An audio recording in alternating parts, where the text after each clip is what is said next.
We're reading from the book of Leviticus 5, verse 2 till verse 4, and the word says, "If someone unintentionally touches anything ritually unclean, such as a dead animal, he is unclean and guilty as soon as he realizes what he has done. If someone unintentionally touches anything of human origin that is unclean, whatever it may be, he is guilty as soon as he realizes what he has done.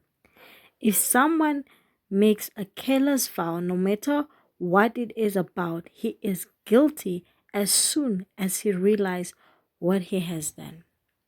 Now, my understanding of this text is that as soon as you realize that what you have done is wrong, you are guilty of it.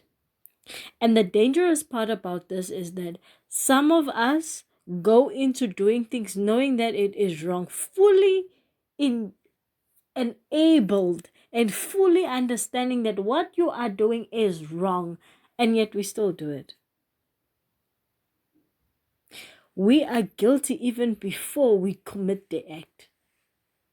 Do you understand how deep that is, how scary that is, to know that what you're doing is wrong and yet you still go and do it?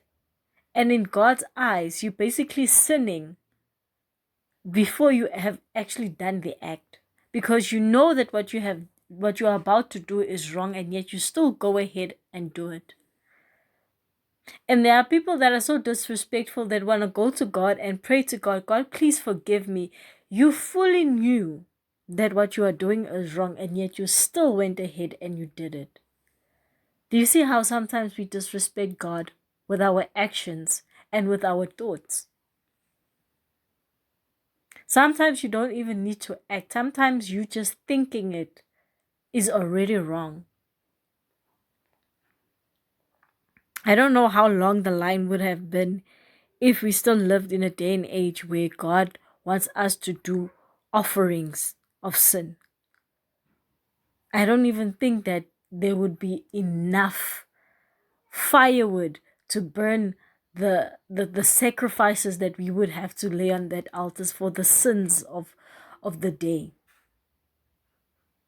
I think that sometimes we need to also just go back to basics and just start respecting God.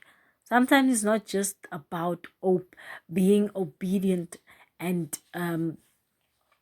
knowing who God is. Sometimes it's just something as simple as respecting God, knowing that this action that I'm trying to take will disrespect my Father in heaven that has been caring and overseeing and protecting me. We need to get back to respecting God and respecting the law of the Lord. I need to get back to respecting God and the law of the Lord, because just as I am living life, I also sin, sometimes intentionally and sometimes unintentionally. But as soon as you know that you have sinned, go to God and ask for forgiveness and try by all means not to sin again. Because at the end of the day, we cannot be living like boomerangs where you sin today, ask for forgiveness, and go commit the same sin that you asked for forgiveness for. It doesn't make sense for us to constantly go to God and ask for forgiveness for the same sin over and over and over again. Why just not stop? You know it's wrong. Why just not stop? At some point in our lives, we're going to stand in front of the altar of the Lord and account for every single thing that we are doing. And if God asks you the question, why did you do that? What would your answer